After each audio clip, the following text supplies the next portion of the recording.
Hello everyone, welcome to Nandeep Academy. I am Supriya Deshmukh and we are discussing the ethics question answer from the Samarpan Answer Writing Daily Series program. So today's question is on ethical dilemma.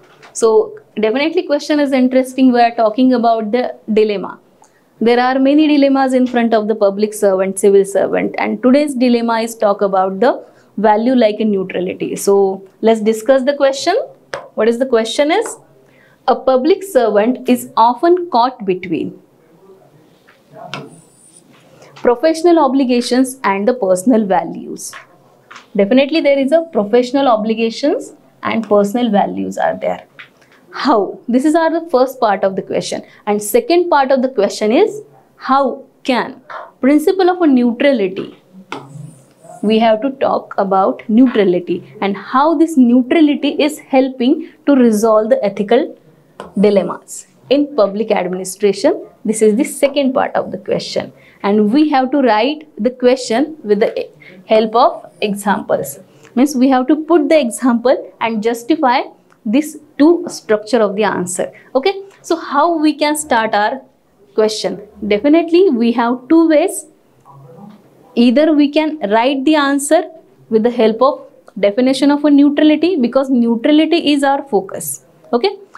Second way of writing answer is we can write answer with the examples. Directly we can start writing answer with the example, because we have to write the question within 150 words.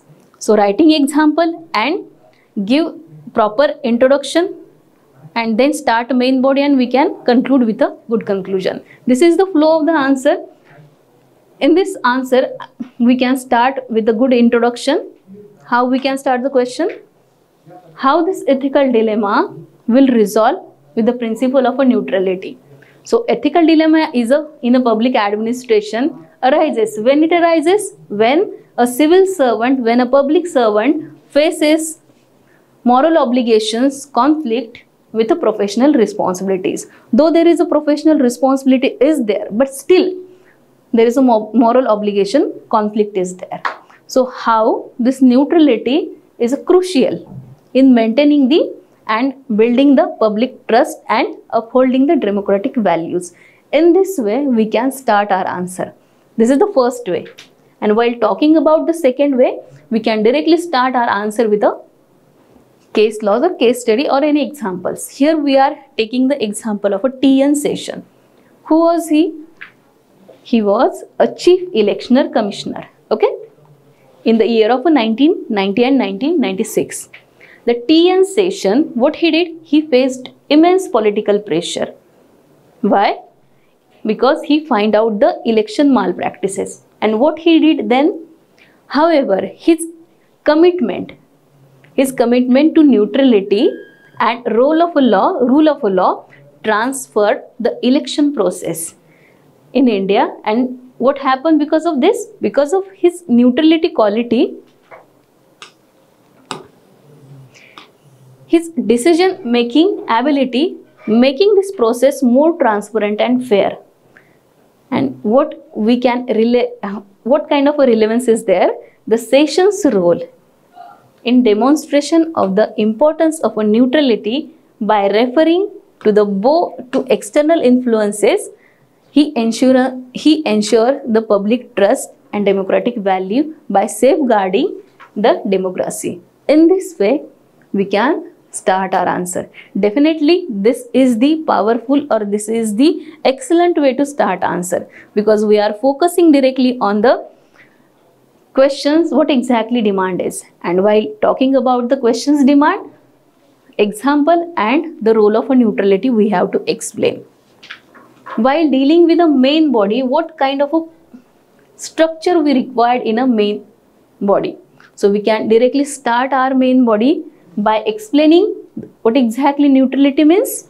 So neutrality is nothing but there is a no bias, there is a no favoritism, and there is a no partiality while performing your duty. Means there is a three important keyword we are dealing. There is a no biasness, there is a no favoritism, and there is a no any partiality while performing the services. This is called as neutrality. Okay.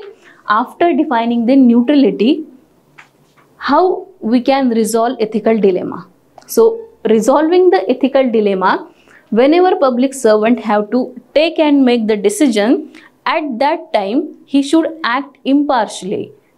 There is no any personal obligation is more important in front of the law.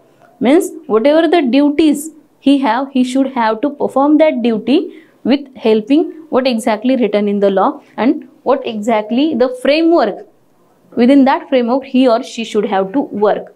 Because of this ethical framework, ethical guidelines, definitely ultimately that will help to build a public trust and which help to build transparency in the society and transparency within his work. Okay, so we can write this point in the main body. So what exactly the conclusion for such questions?